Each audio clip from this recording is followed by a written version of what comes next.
ખંભાત નગરપાલિકા વિસ્તારમાં આવેલા ગેરકાયદેસર દબાણને લઈ તંત્ર દ્વારા બુલડોઝર ચલાવવામાં આવ્યું। ખંભાતના દડીબા વિસ્તારમાં આવેલી આંગણવાડીની બાજુમાં ગેરકાયદેસર દબાણ દૂર કરાયા।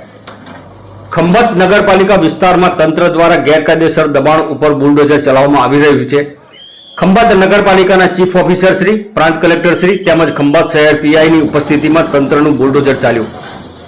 ખંભાત નગરપાલિકા દ્વારા દડીબા, પીરજપુર, ગુજરવાડો, પરામા, સેજપરી અને આકૃતિ ટાઉનશીપ જેવા વિસ્તારોમાં નગરપાલિકા દ્વારા દબાણો